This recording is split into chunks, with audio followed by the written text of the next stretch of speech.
அன்பு நண்பர்களுக்கு வணக்கம். லேபர் பட இயக்குனர் சத்யபதி, அரண்மனை 4 சுந்தர் சி இயக்கத்தில் இந்த படத்தை நான் பேசுகிறதுக்கு காரணம், 2வது வாரம் விமர்சனம். அதாவது ஒரு படம் ஒரு வாரத்தை கடந்து 2வது வாரம் போகிறது என்றால் அது இந்த டைமில் தமிழ் படம் மிகப்பெரிய விஷயம். சுந்தர் சியோட கூட்டணி அரண்மனை 4 மிகவும் வெற்றி பெற்ற கூட்டணி தான். இந்த படத்தோட கான்செப்ட் எடுத்துக்கிட்டிங்கன்னா, தாய் மகன் பாசம், அண்ணன் தங்கை பாசம், இப்படி ஒரு ஃபேமிலிக்குள்ளே ஒரு பேயை இருக்கிற மாதிரி கிரியேட் பண்ணி அது எப்படி பழிவாங்குது, அதிலிருந்து ஒரு குடும்பம் எப்படி பொழைச்சி வருதுன்ற விஷயத்தை ரொம்ப அழகாக எக்ஸ்ட்ராடினரியாக பண்ணியிருக்காரு சுந்தர் சி. இந்த படத்தில் ரொம்ப நாளைக்கு அப்புறம் ஃபேமிலி சாங் மாதிரி சில்ட்ரன்ஸ் சாங்ஸ் ஒன்று வரும், வான்மழையே மான்விழியே. கவிதைகள் இந்த பாடல் வரிகளில் ரொம்ப அற்புதமாக உணர்வு பொங்குற மாதிரி இருக்கும்.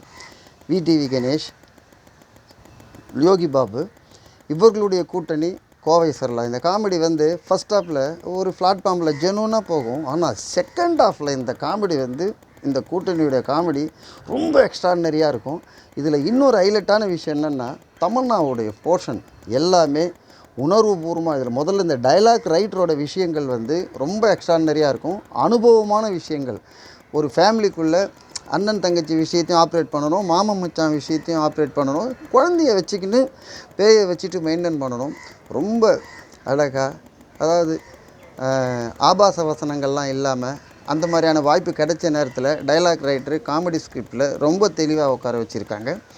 அதாவது கிளைமேக்ஸை பார்த்திங்கன்னா, கரகாட்டக்காரனுக்கு அப்புறம் ஒரு பக்தி சாங்ஸ் ரொம்ப ரீச்சபுளாக பெரிய செட் பண்ணி பெரிய செலவு பண்ணி, அது ஒரு இயக்குனருக்கு செலவு பண்ணணுன்றதை விட அதை எப்படி எடுத்தால் ரொம்ப பிரம்மாண்டமாக இருக்குமோ அந்தளவுக்கு அரண்மனை 1, 2, 3 இல்லாத செட்டு அரண்மனை 4ல் இருக்குது. அதனால தான் ஃபேமிலி ஆடியன்ஸ் இந்த தேட்டருக்கு 2வது வாரமாக வந்துட்டுருக்காங்க. நம்மளை பொறுத்த வரைக்கும் விமர்சனமாக இந்த படத்தை பார்த்தாக்கா நம்ம பெரிய குறைகள் சொல்லலாம்.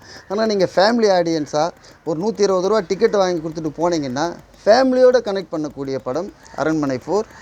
லாஸ்ட்டில் சிம்ரன் குஷ்பு டான்ஸ் ரொம்ப அருமையாக இருக்கும். பேய் வர்ற காட்சியாக இருந்தாலும் சரி, அந்த படத்தோட ஓப்பனிங், நீங்கள் இந்த ஒரு படத்தோட ஓப்பனிங் பார்த்தீங்கன்னா ஒரு 5 நிமிடம் கேமராமேனுடைய அந்த தாட்ஸ் இருக்குது பார்த்தீங்களா, அது நீங்கள் அரை மணி நேரம் 1 மணி நேரம் படம் பார்க்குற அளவுக்கு அந்த ஓப்பனிங் ரொம்ப நல்லாவும் இருக்கும். கோயில் செட்டாக இருக்கட்டும், லொக்கேஷனாக இருக்கட்டும், எல்லாமே இந்த படத்துக்கு ஒரு பெரிய பலம். நீங்கள் ஃபேமிலியோட இந்த சம்மரில் ஒரு நல்ல படம் பார்க்கணுன்னு முடிவு பண்ணிங்கன்னா அரண்மனை 4 போகலாம். பக்தி படமும் கூட எடுத்துக்கலாம். இன்றைக்கி இருக்கிற கல்ச்சரில் சாமி கும்பிட்றதே தொலைச்சிட்டு நிறைய பேர் நிற்கிறோம்.